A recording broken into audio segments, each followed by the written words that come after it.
Suaranya belum kedengaran ya, Pak? Saya belum ngomong. Oke, siap. Oke, selamat pagi menjelang siang ya, teman-teman. Kita lanjut aja menyelesaikan tugas kita hari ini. Jadi saya memilih hari ini daripada kita sampai jam setengah 11. Saya udah ngantuk gitu pasti bawanya. Siap, Pak. Ya, Pak.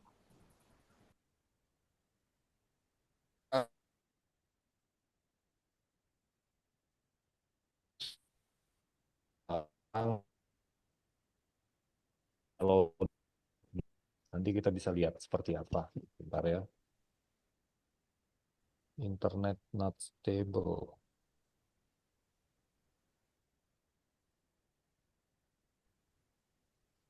Nah, jadi di sini nanti saya sertakan juga dokumen, bukan dokumen sih. Ini adalah video tentang apa namanya?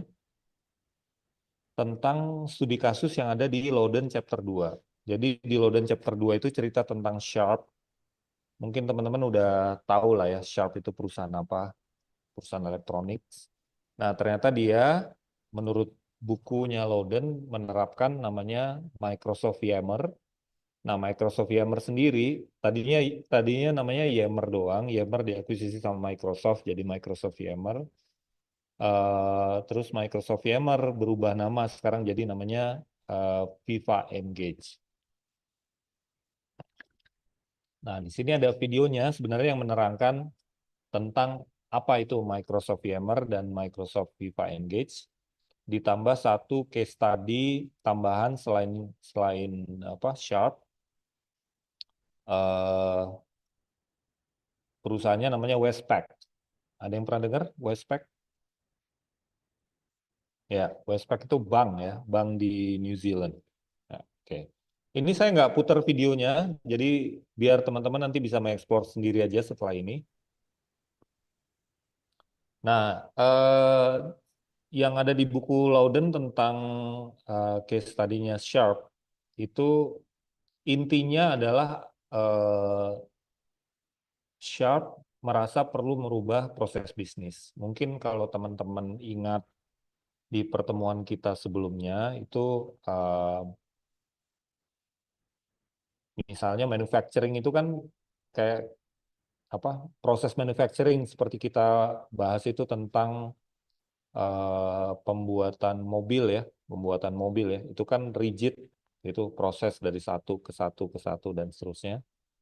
Nah, kurang lebih di pabrik itu ya proses kerjanya seperti itu, sangat hierarkis dan sangat eh, apa series ya, tidak paralel gitu. Nah, Microsoft VMware atau Viva Engage itu intinya adalah eh, seperti sosial media, tapi sosial media yang ada di internal perusahaan.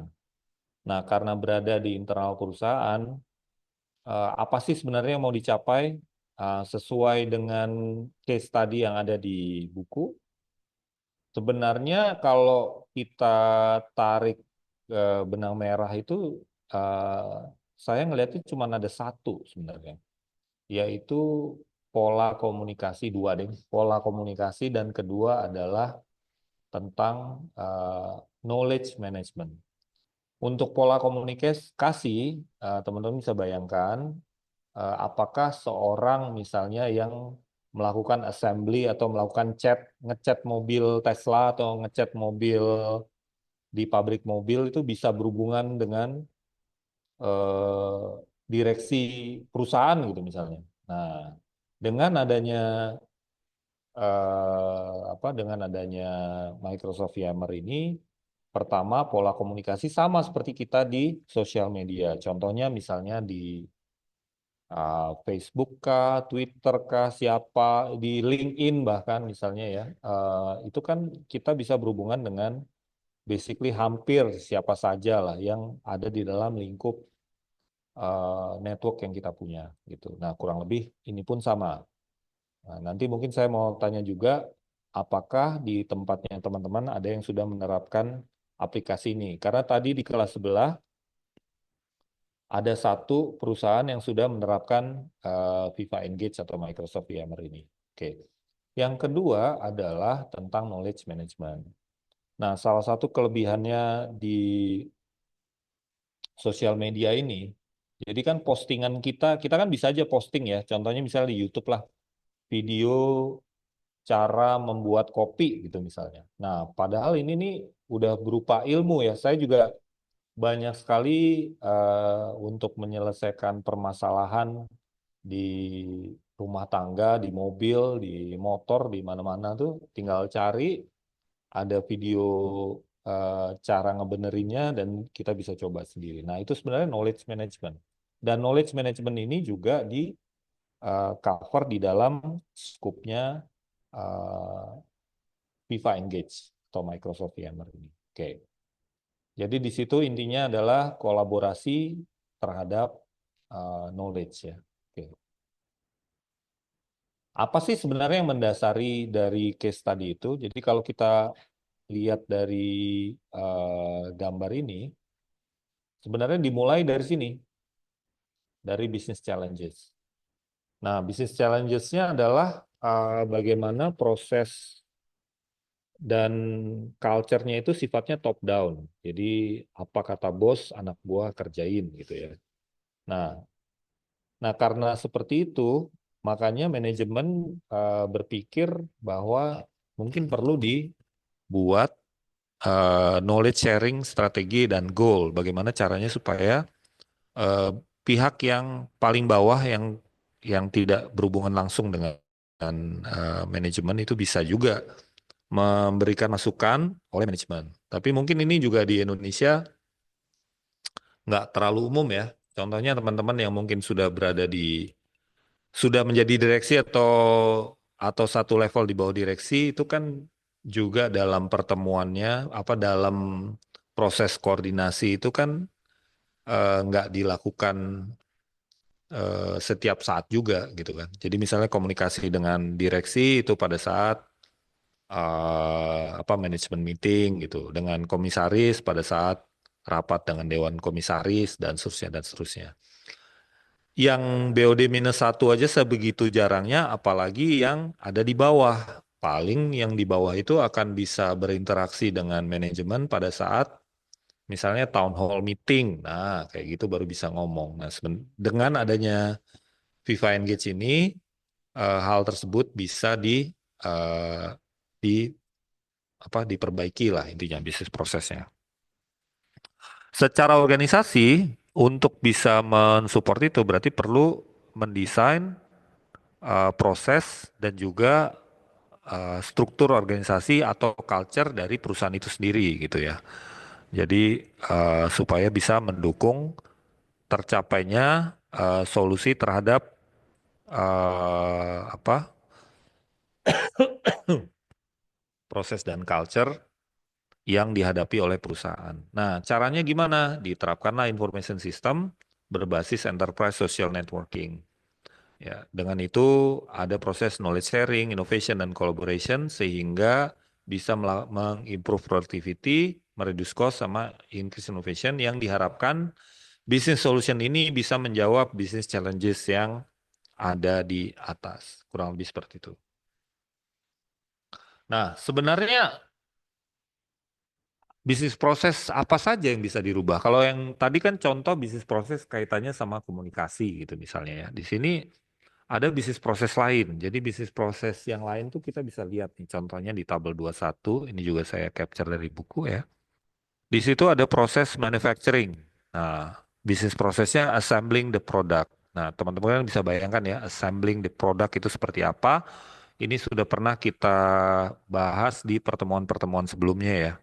Di pertemuan awal bahkan. Jadi di dalam assembly mobil tuh dimasuk apa part apa saja yang disusun di awal sampai terakhir itu masuk ke dalam chat dan sampai akhirnya di quality control ya. Jadi di situ tuh ada proses bisnis tertentu yang harus dijalankan. Karena harus dijalankan, jadinya itu adalah proses bisnis. Begitupun di sales and marketing, finance, dan HR. Jadi masing-masing eh, function di situ ada bisnis area. Nah, di sebelah kanan di situ ada gambar 21. Ini agak berbeda nih sama yang ada di sebelah kiri. Kalau yang di sebelah kiri itu bisnis prosesnya masing-masing terpisah ya. Terpisah dari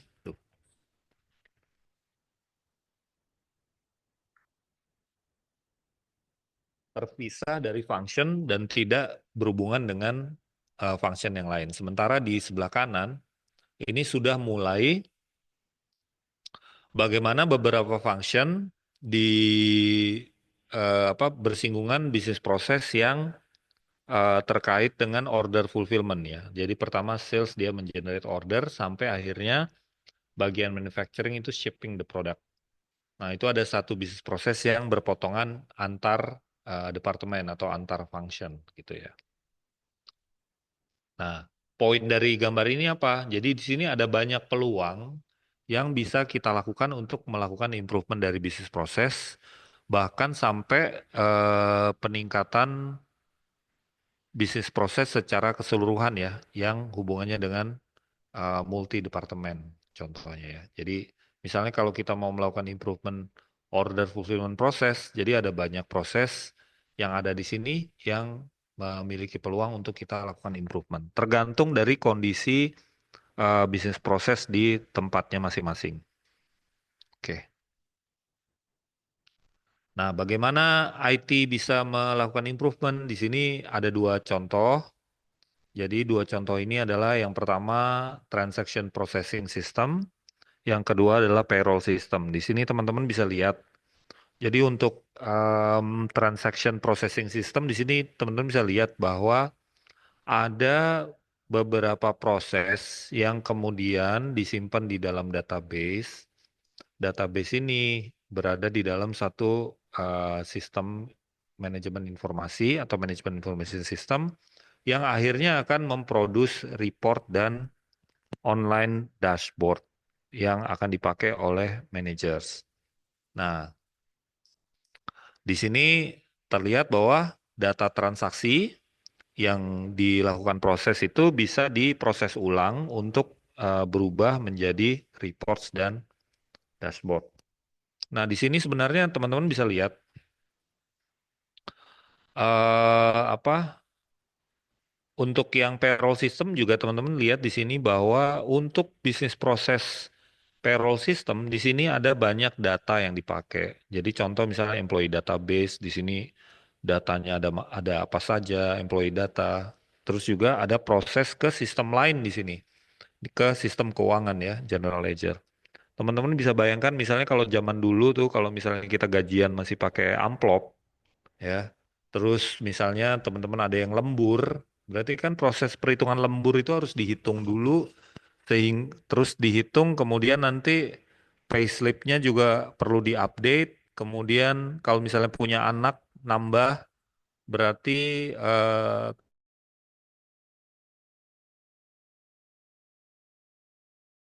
ada kan berarti itu sesuatu yang perlu dirubah ya. Nah, kalau systemize berarti itu semua bisa berjalan dengan lancar. Nah, ini adalah pengembangan lebih lanjut. Jadi ada dua sistem namanya decision support system sama executive support system. Nah, kalau decision support system intinya adalah untuk proses pengambilan keputusan. Dalam hal ini tentunya yang berhubungan dengan perusahaan ya. Jadi di sini teman-teman bisa lihat bahwa untuk DSS di sini contohnya yang dari buku adalah Voyage Estimating Decision Support System. Nah, di sini eh, untuk pengambilan keputusan perjalanan kapal ya, ini ada beberapa data yang perlu dilihat. Di sini contohnya adalah kecepatan dari kapal itu sendiri, pelabuhan, fuel consumption dan lain-lain, yang kemudian nanti dianalisa dengan model tertentu yang akan menghasilkan data untuk pengambilan keputusan. Jadi misalnya kapal apa yang paling ekonomis untuk perjalanan misalnya dari Merak ke Bakahuni gitu, misalnya ya. Nah, hal-hal semacam itu dengan mempertimbangkan banyak database ini dianalisa sehingga bisa menjadikan untuk pengambilan keputusan. Kemudian ada lagi di sini executive support system atau digital dashboard ya atau manajemen dashboard atau manajemen information system. Jadi di sini nih sebenarnya adalah Excel yang disempurnakan lah kurang lebih ya. Jadi apakah tanpa ISS bisa bisa tapi ngerjainnya capek aja gitu dengan menggunakan Excel ya. Nah, di sini nih sebenarnya mungkin beberapa teman sudah menjalankan sebagai bos. Di sini kan paling enak tuh kalau misalnya kita membandingkan antara sales target dengan sales achievement. Jadi dengan adanya target melawan achievement ini kita dengan mudah bisa manggil nih misalnya, Mas Sayuti, ini kenapa kok jualannya nggak tercapai bulan ini? Kamu kerja apa enggak gitu. Kan kalau bos kan marah-marahnya gitu aja. Nah, yang sebagai anak buah juga dengan adanya ini tentunya akan terpacu bahwa ada yang perlu dicapai karena nanti akan direview oleh manajemen. Jadi kurang lebih seperti itu ya, DSS sama SS. Nah, ini adalah enterprise application. Balik lagi ini untuk yang mungkin keempat kalinya atau ketiga kalinya kita membahas tentang enterprise application. Jadi memang di bukunya Louden chapter 2 ini kita balik lagi ke sesuatu yang sudah pernah kita bahas, yaitu aplikasi berbasis enterprise. Jadi aplikasi berbasis enterprise itu teman-teman bisa lihat di sini ada fungsi macam-macam dengan beberapa modul ini contohnya ya, ada supply chain eh, C SCM ya, SCM sama CRM yang berhubungan dengan pihak luar. Di sini supplier business partner, di sini customer sama distributor yang diproses dalam satu perusahaan tertentu gitu ya. Nah, di sini mungkin yang baru nongol nih adalah knowledge management system. Nah, knowledge management system ini ada hubungannya dengan kolaborasi yang di awal Microsoft Yammer dan atau Viva Engage ya. Jadi di sana bagaimana kita bisa memanage knowledge yang ada di perusahaan. Nah, ini adalah yang saya bilang ini dari pertemuan keenam kita ya. Pertemuan keenam di situ ada apa penggambaran sistem yang berbasis enterprise di mana di sebelah kiri itu penamaan modulnya sudah ada dan itu mengcover dari dari proses-proses yang ada di dalam perusahaan itu. Nah, ini juga gambarannya ada di eh, pertemuan ke-6 sebelumnya. Jadi dari masing-masing fungsi bisnis proses itu sudah di systemize di dalam enterprise application gitu ya. Oke. Nah, kalau kita sudah membahas tentang bagaimana perbaikan dan implementasi sistem tersebut, maka di sini yang perlu kita lihat adalah bagaimana penerapan sistem dan teknologi tersebut eh, merubah cara kita berinteraksi dengan bisnis partner kita. Ya, contohnya dengan penerapan sistem, bagaimana kita berhubungan dengan customer, dengan karyawan, dengan supplier, dengan logistik partner berubah menjadi sesuatu yang berbentuk digital. Nah, teman-teman bisa pikirkan, bukan pikirkan lah, contohnya yang sering kita gunakan lah, misalnya GoFood sama GrabFood gitu misalnya. Nah, kalau zaman dulu kita kalau mau beli makanan kan berarti kita harus ke warungnya.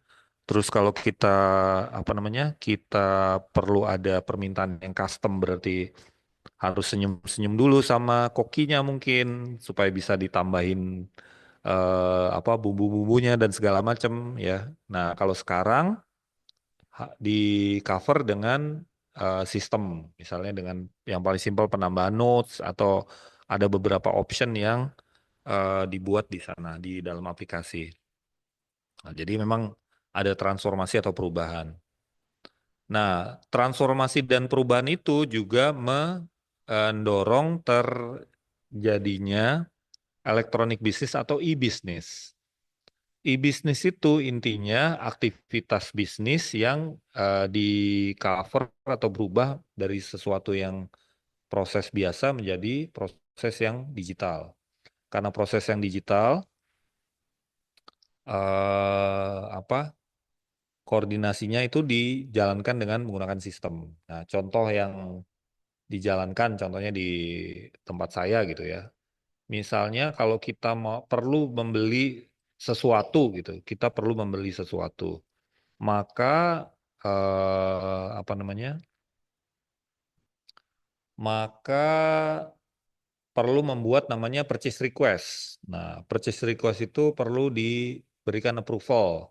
Nah, kalau beberapa teman di sini sudah berada di posisi tertentu, untuk limit tertentu bisa melakukan approval sendiri gitu. Nah, setelah itu prosesnya akan diteruskan oleh bagian pengadaan atau procurement atau general affair. Nanti di sana mereka akan melakukan proses permintaan penawaran dari pihak ketiga.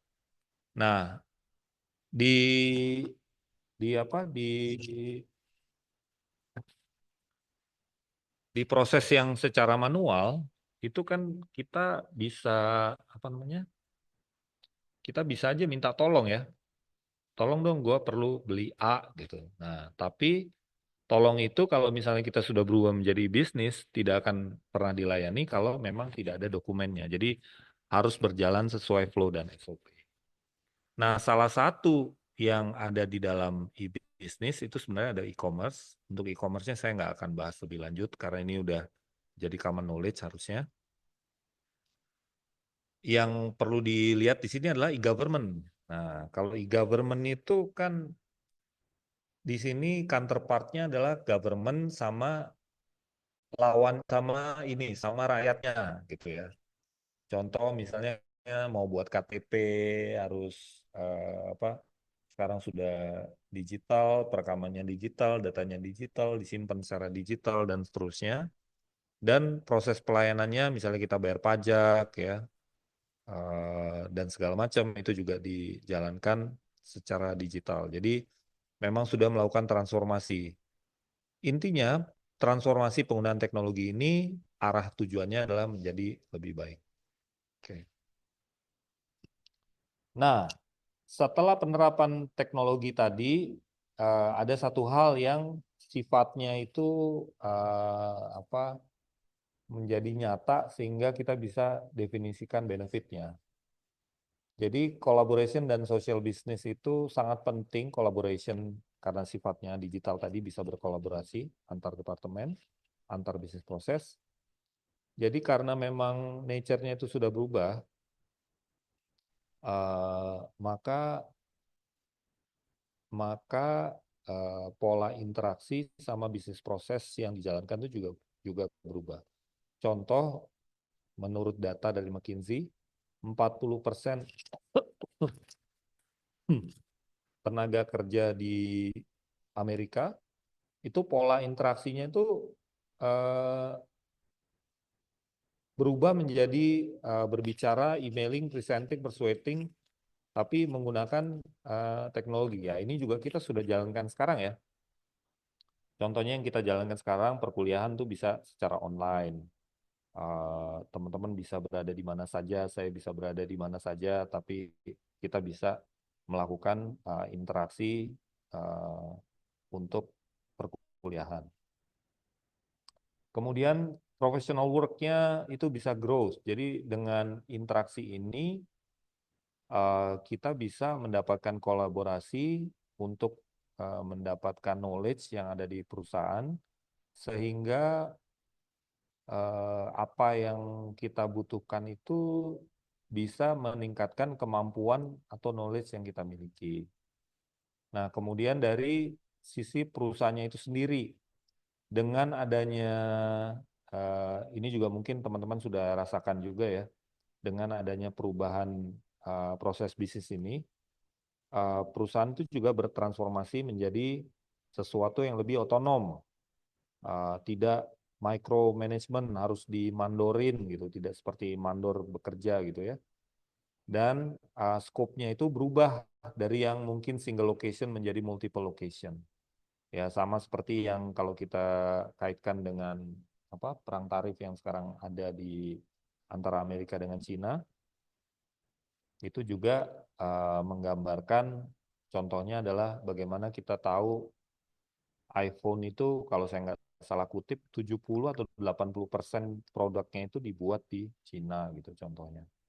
Jadi ya mau nggak mau ini sesuatu yang bisa terjadi karena sudah pemanfaatan teknologi ya. Gitu. Oke, apa sih sebenarnya yang disebut dengan social business? Nah, social business ini nanti ada kaitannya dengan aplikasi yang tadi kita singgung di awal. Itu terdiri dari beberapa jenis contoh social business application. Nah, teman-teman bisa lihat sendiri tuh, misalnya social network, sama ini seperti Facebook atau LinkedIn, crowdsourcing, nah, ada crowdfunding. Crowdsourcing ini kalau di sini ideas and solution, jadi kita kayak nanya ke grup, gimana caranya bikin eh, bolu kukus, misalnya. Nah, di situ nanti ada crowd yang memberikan respon. Shared workspace. Nah, ini contohnya misalnya coordinated project dan task. Contohnya misalnya apa? SharePoint ya, Microsoft SharePoint. Saya nggak tahu teman-teman pernah memakai nggak? Itu salah satu yang umum juga. Blogs and wikis di sini untuk mengkeep knowledge di perusahaan atau tempat tertentu ya. Ya sama kayak misalnya Wikipedia atau blog. Sesuatu yang sudah kita posting itu akan bisa menjadi catatan dari keilmuan kita ya. Nah, ini mungkin saya jadi teringat kejadian pada saat kejatuhan Baghdad diserang sama Mongol. Di situ perpustakaan terbesar di dunia pada saat itu kan dihancurkan dan dibuang ke sungai sehingga sungainya itu berubah menjadi hitam karena tinta yang luntur dari buku-buku yang ditulis ya. Kalau zaman dulu tuh begitu dihancurkan gitu ilmu bisa hilang. Nah, kalau sekarang dengan adanya blog dan wiki itu bisa kita simpen di awang-awang, di cloud gitu contohnya. Kemudian ada social commerce, ini juga tidak perlu dibahas. Ada file sharing, ini kayak private server yang dipakai untuk pertukaran file, komen, foto, video, dan lain-lain. Social marketing, ini juga saya tidak perlu bahas. Dan terakhir community, yaitu berupa diskusi. Grup ya, misalnya WA group, diskusi tentang segala macam. Benefitnya itu apa sih? Nah, ternyata ada rasionalnya juga kenapa ini yang berkembang sekarang ya. Jadi pertama itu dari sisi productivity. Dengan sharing sama seperti kalau kita ngerjain sesuatu sendiri dengan rame-rame, tentunya di sini akan berbeda ya secara produktivitas, bahwa itu akan lebih baik. Quality pun begitu, dengan banyak orang yang ada di sana, tentunya tentunya eh, banyak kepala tersebut akan meningkatkan kualitas dari pekerjaan yang kita buat. Ya. Begitupun inovasi, ada ide-ide dari berbagai macam kepala dan seterusnya dan seterusnya. Jadi memang kolaborasi itu sesuatu yang baik ya. Oke, udah mau habis. Ya, ini yang terakhir, slide terakhir. Jadi kolaborasi ini bisa kita lihat dari pertama capability-nya dulu. Ya. Jadi kemampuan untuk berkolaborasi itu datang dari pertama culture yang open. Nah, karena culture-nya open, baru bisa decentralized structure. Nah, kalau sudah decentralized, baru bisa breadth of collaboration, kolaborasi yang lebih mendalam. Gitu. Yang dengan penggunaan teknologi nanti bisa meningkatkan quality dari collaboration, yang secara akhir itu bisa meningkatkan performance dari perusahaan secara keseluruhan. Nah, yang di sebelah kanan di sini, teman-teman bisa lihat bahwa dengan penggunaan same time dengan same place itu hanya bisa dilakukan oleh face-to-face interaction. Tapi kalau secara remote, seperti yang kita kerjakan sekarang, menggunakan video conference, instant messaging, dan segala macam, itu bisa dijalankan secara sinkronus walaupun different place. Kalau different time itu prosesnya adalah communication dan coordination menggunakan email, blog, conference, calendar, workflow, dan lain-lain ya. Jadi memang di teknologi ini perkembangannya sudah sampai seperti itu ya teman-teman. Itu yang ada di chapter 2 dari buku Louden yang menurut saya perlu di-highlight. Ada pertanyaan dulu? Belum, saya mau buka yang Westpac. Ini dia Westpac. Belum, Pak. Oke. Kalau belum, saya mau ke share. Oke. Ini dia. Ini juga nanti akan saya berikan ya, teman-teman ya. Jadi kalau di buku itu ada cerita tentang Sharp, nah ini ada tentang Westpac Bank ya. Nah, jadi di sini kenapa dia melakukan implementasi Viva Engage dan seterusnya, ini sudah saya coba rangkum dari sumber swapanalytics.com ya. Ya, semuanya kita mulai latihan untuk ada referensi ya. Oke. Kalau di kelas ini ada yang sudah menerapkan Microsoft VMware atau Viva Engage? Nggak ada ya. Ada, Pak. Belum, Pak. Belum, Pak. Di tempat saya. Belum, Pak. Belum, Pak. Belum, Pak. Ya, tapi kalau pemanfaatan media sosial udah ada ya. Tadi ada Saya dua ada, di Pak. kelas sebelumnya. Satu beneran pakai Viva Engage, satu lagi di Departemen Keuangan. Departemen Keuangan tuh dia bikin sendiri. Jadi di situ kita bisa posting pesan, terus bisa upload file gitu ya. Seperti itu aja sih. Nah, Ya, jadi tempat saya ada sih, Pak. di mana? Siapa, Mas? Iya, dengan Iksan, Pak. Ada. Oh ya, silakan. Kalau di tempatnya Mas Isan, apa Mas yang diterapkan? Iya, jadi benar, Pak. Sebelumnya kita ketahui ini awal-awal sebagai tadi Yammer ya, Pak ya. Hmm, Terus belakangan berganti menjadi Viva Engage, tapi masih ada Yammernya juga sih. Eh, Seperti yang Pak Firdaus sebutkan juga, jadi fungsinya lebih ke kayak medsosnya internal kita ya, untuk kita bisa saling kolaborasi, memberikan insight atau topik-topik apa yang menarik kita bisa sampaikan di eh, apa namanya etalase tersebut gitu Pak. Dan juga ya, di dalam Yammer ini ada community-community gitu Pak ya. Jadi ada misalnya ya, dari international market, ada dari regional, ada dari Indonesia sendiri gitu ya Pak. ya. Seperti itu sih Pak. Gitu. Jadi tempatnya Mas Isan implementasi itu ya? Iya sudah Eh, ada Pak. Hmm. oke, ya, ya, ya, oke, oke. Jadi terkonfirm ya, kalau nanti teman-teman bisa melihat videonya, atau ini kita puterin aja videonya ya. Kita puterin Boleh, aja Pak. videonya deh. Waktunya masih ada. Ya boleh Pak. Bentar, videonya kita puter.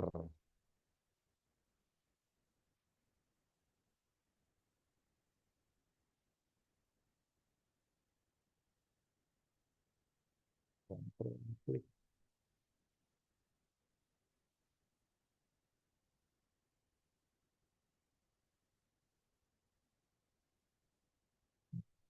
Satu lagi, kontrol klik. Satu lagi, kontrol klik. Human connections are a key ingredient of an engaged and successful company culture. Tips in a world of remote and hybrid work is a Maaf, challenge. Pak. Belum muncul, Pak. You Bentar, create a yang sense emang of belum, sabar belonging dulu. and praise for employees. Audionya Ini ada saya masuk masih soalnya, Pak. klik dulu. Be the And when we went and told Westpac New Zealand that they were number one, they were quite Iya, sebentar saya ulang dulu. Oke. Jadi ini padahal bukunya tahun 2022 ya. 2022. Tapi Yammer aja sudah berubah menjadi Viva Engage. Bentar.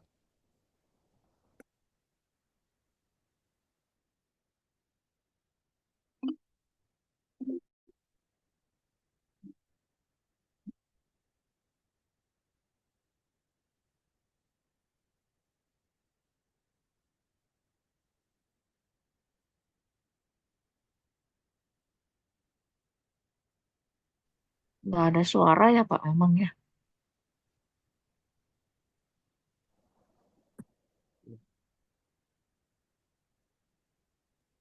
Nggak ada audionya ya, Pak? Waduh, Iya, nggak tahu nih. Iya, Hmm, nggak ada, Pak. Nggak keluar. ini Suara. Dinikmati gambarnya aja. ya. Nanti bisa dilihat sendiri di YouTube-nya ya.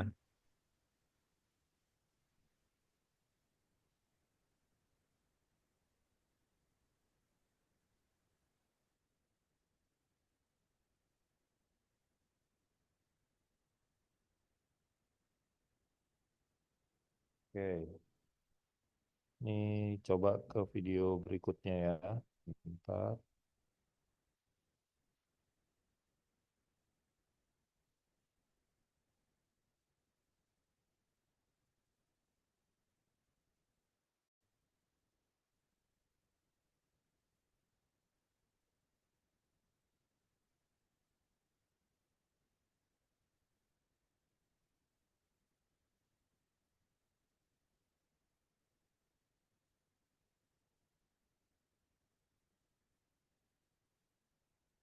Human connections are a key ingredient of an engaged and successful company culture. Yet, building relationships in a world of remote and hybrid work is a challenge. So, how can you create a sense of belonging and purpose for employees? Enter Viva Engage, part of the Microsoft Viva Employee Experience Platform, designed to connect people across your company through conversations, communities, events, and open sharing. With Viva Engage, your employees can have discussions with coworkers, build and join communities, get answers to their questions, share their unique stories and interests, and find belonging at work. Everything from connecting with company leaders to sharing best practices with first-time managers to creating a place where pet lovers can show off photos. Viva Engage strengthens relationships and helps build a culture of involvement in today's hybrid and remote environments. And because it is part of Microsoft Viva and Microsoft 365, it's integrated into the app.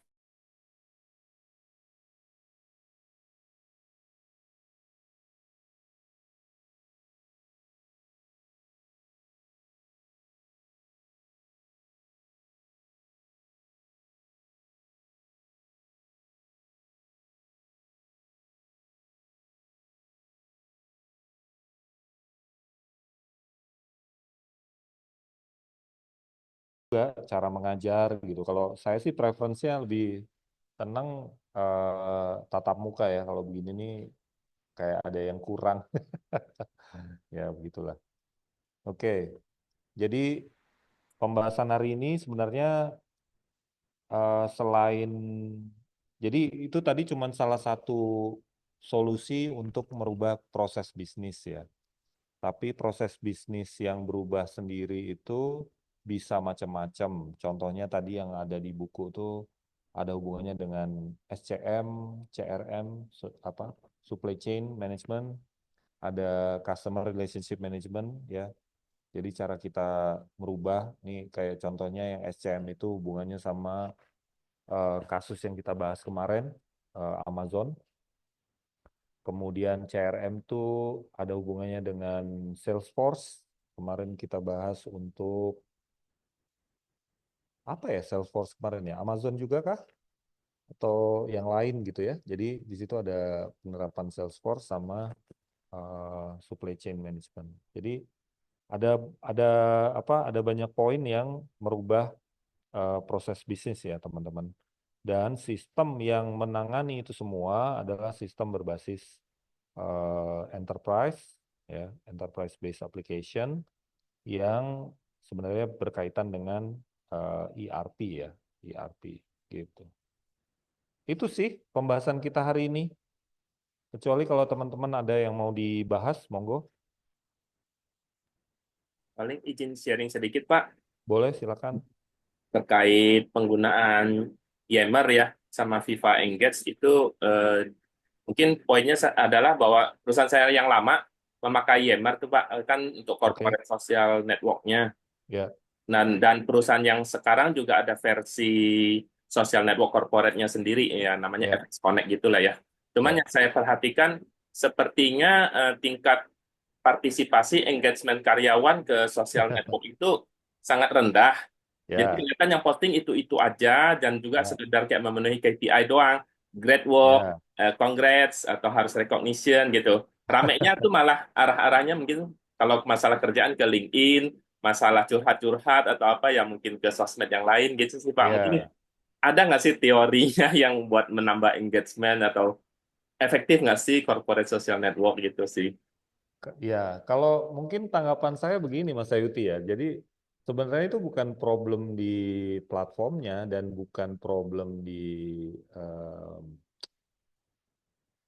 perusahaan secara perusahaan ya, perusahaan secara perusahaan. Ini saya menggunakan kata-kata yang agak ribet itu karena begini. Kalau misalnya di luar negeri itu bisa tercapai, ini contohnya misalnya yang tadi ada di iklannya Viva Engage ya, di situ ada yang hobinya anjing gitu, misalnya anjingnya diposting gitu. Nah, dari pengalaman Mas Sayuti ada nggak yang memposting anjingnya di apa eh, ya kita bilang sosmednya perusahaan tuh, ada nggak Mas Sayuti? Iya, kalau yang sebelumnya ya mungkin contoh lah Ya, kalau saya boleh sebut merek ya, Nokia, perusahaan ya, global, sosial ya, networknya ada lah ya dari ya, karyawan di Indonesia dan juga ya, negara-negara lain. ya. Dan kalau saya lihat sih postingannya sepi-sepi aja dan juga termasuk salah satu yang cuma memenuhi kuota gitu sih Pak. Ya kalau Oh, misalnya kita lagi dari luar campaign, negeri ayo pun sama posting ya Mas Sayuti ya? kegiatan sehari-hari gitu. Ya Pak. Dari luar negeri pun sama ya? Iya, kalau menurut saya ya, Hmm, bukan menjadi tempat pertama kita mencari update informasi lah. ya. Lebih larinya ke YouTube, apa ke apa. Misalnya tentang anjing kan kita nggak kepikiran mau ke sosial Yammer gitu. Gitu mungkin Ya, ya, ya, Pak. ya. Ya, jadi kalau saya menanggapinya mungkin begini ya. Saya dibilang 100% percaya juga enggak, dibilang nggak percaya buktinya tuh ada yang sukses nih. Sebentar saya mau tunjukin yang Westpac kalau gitu. Sebentar ini ada sedikit tentang Westpac, implementasinya yang jadi case study.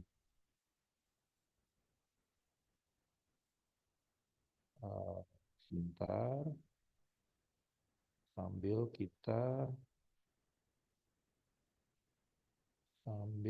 kita bahas ya. Sebentar, ini dia. Ya, ini ya contohnya ya. Kalau melihat seperti ini kan di Westpac New Zealand. Di sini cerita tentang vaksinasi. Ini kaitannya dengan COVID ya.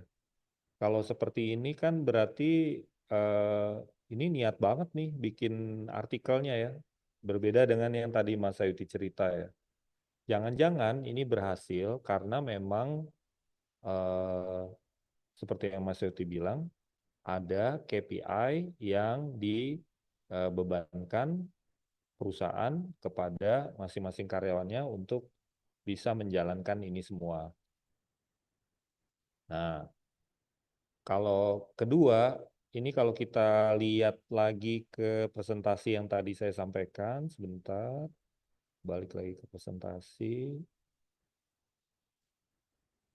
Ya, di presentasi ini kita bisa lihat, nah, kolaborasi itu akan bisa terjadi kalau sudah ada open culture. Nah, saya nggak tahu nih kalau di tempatnya Mas Yuti apakah se-open itu culture-nya, artinya gini, kalau bos dapat kritik dari anak buah, itu kira-kira perasaan bosnya gimana? Mau terima apa enggak tuh? Jadi agak sulit gitu. Gimana kita mau buka-bukaan ya? Orang nerima kritik aja nggak bisa gitu. Nah, memang ini sesuatu yang agak sulit ya. Ini sebagai contoh misalnya saya dengan bos saya tuh jarang banget punya pemikiran yang sama gitu. malah bertentangan melulu. Terus yang dilakukan sama saya malah memilih menghindar daripada melakukan konfrontasi. Karena melakukan konfrontasi itu feedback yang saya dapatkan itu bukannya positif, malah jadi negatif. Jadi mau nggak mau tuh culture sangat menentukan terhadap ini semua ya, gitu. Mungkin kalau dari saya itu ya. Ada yang lain mungkin teman-teman punya pengalaman yang lain? Iya Pak, menambahkan aja Pak sedikit dari saya. Jadi memang kalau di yang tadi tanggapan dari Mas Sayuti ada beberapa ini juga Pak ya, kejadian juga di tempat saya gitu ya. Oke. Tapi memang biasanya itu hanya di level community internal Pak, maksudnya di nasionalnya, di Indonesianya. Karena Ya, community ini kan sifatnya global ya Pak, dan di sana kan ada komunitas-komunitas yang kita bisa masuk di sana, yang tadi ada apa namanya penyuka hewan gitu ya, kita bisa ya, join di sana. Mungkin ada di sini kita belajar juga, kalau di tempat saya ada the Gen AI gitu ya. Terus ada, kalau kami kan di industri farmasi ya Pak ya. ya. Jadi di level internasional tuh rame Pak. Justru Oh, justru rame oke. gitu ya. Kenapa? Karena mereka tuh memang senang apa ya, sharing sesuatu gitu. Misalkan mereka lagi ada penelitian obat terbaru gitu ya Pak ya. Dan ini Ya. masuk pada fase penelitian pada hewan gitu ya. Nah, Hmm, mereka tuh jelasin protein apa, eh, stasenya di mana gitu ya. Mereka hanya keren sebagai dong. Ya, sharing. ya, Nah, terus mereka mengadakan event-event apa di misalkan kayak event onkologi terkenal, ada yang namanya ESMO gitu Pak ya. ya, Itu kan seminar internasionalnya onkologi lah. Misalkan ada kejadian kita melaksanakan seminar di Barcelona gitu Pak. Itu di-sharing ya, aktivitasnya apa, impact-nya seperti apa, respon seperti apa. Nah, itu yang kita bisa dapat, kita cari sendiri di situ Pak. Gitu. Memang itu ya, kan nggak didapat di semua. Maksudnya mereka nggak mesti email informasi itu ke kita semua kan Pak ya. Jadi mereka ya, publish aja informasi tersebut dan kita yang tinggal pilih mau ambil yang informasi apa yang kira-kira menarik buat kita masing-masing gitu sih Pak. Tapi emang untuk level nasionalnya hanya sekedar misalkan ada yang baru lahiran gitu ya Pak ya, ya, di standar apa ya. celebrate, ada yang ulang tahun, ada yang gitu-gitu aja sih Pak gitu. Ya, ya, Seperti ya. itu. Tapi belakangan ini baru mulai kita bikin program buat aktivasi ya Pak ya. Jadi lebih kepada project-project tertentu sih Pak. Misalkan Hmm, project untuk personal growth. Nah, kita masukkan juga tuh di situ di oke. dalam Yammer ini buat mengaktifasi kolaborasi, komunikasi juga dan manfaatnya ada di situ Pak, seperti itu. Tapi Mas Ihsan, farmasinya itu manufacturing di sini atau import aja ya, Mas? Impor Pak. Nah, ya itu mungkin Iya, penyebabnya, Mas. Kalau iya, ada penelitian di sini, jadi itu menggambarkan juga ya kondisi kita ya, suka atau iya, tidak suka, bahwa iya. kita itu masih masih jadi pasar aja gitu, bukan bukan jadi eh, pionir di bidang R&D dan teknologi lah. Jadi kita memang masih di level itu. Ya pasti nggak ada ini kecuali mungkin ya penjualan obat yang di farmasi tempatnya Mas itu mungkin sekarang nomor satu di dunia. Saya pasti yakin rame Ini itu bikin di bikin Indonesia. pabrik Pak. Iya, rame. Iya, keren keren Iya, keren. Terima kasih iya. Mas. Ya. Iya Pak, makasih Ada Pak. lagi teman-teman yang lain? Eh, izin sharing Mbak. Boleh, monggo Mas. Oh, di tempat kerja saya yang lama tuh ada semacam kayak blog kayak Kaskus gitu mungkin ya. Oh Jadi bisa ya, ada bagus post ya. dan kawan-kawan.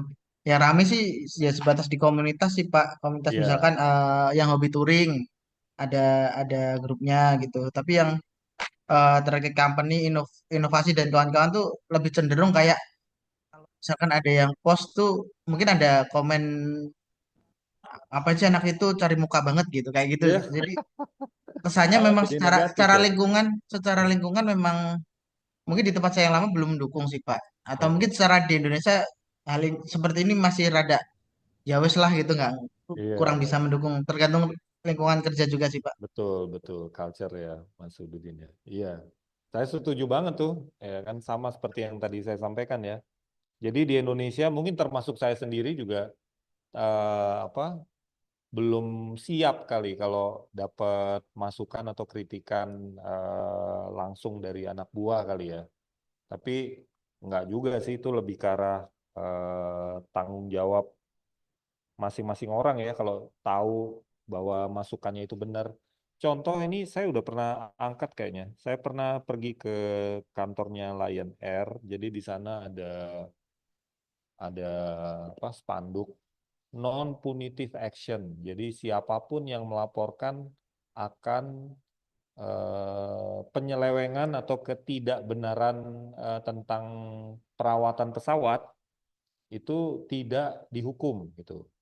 Gitu. Jadi dia lebih penting lebih pentingin kualitas pesawatnya ketimbang menghukum orang yang ngaduin misalnya pilotnya begini begitu ya walaupun secara apa namanya secara faktualnya ya nggak semudah itu juga gitu gitu ya. Oke, ada lagi teman-teman? Kasihan nih yang lagi nyetir lah, yang lagi apa. Ternyata Sabtu banyak yang beraktivitas ya. Tadi di kelas sebelah juga gitu. Iya Pak, ada yang Iya lagi Pak, tugas. lagi nganterin anak saya bola Pak. Tuh kan, telat bulan. Ya wes, Udah kalau mulai. misalnya ya, oke. Kalau misalnya enggak, mungkin saya mau absen aja ya, sebentar ya. Kita absen saja.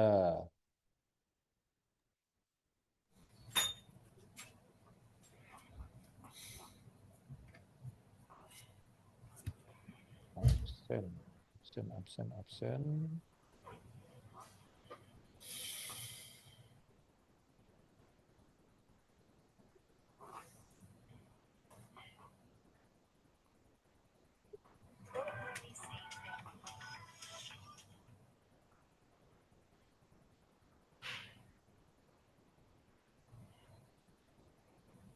Bentar, masih ngebuka absen.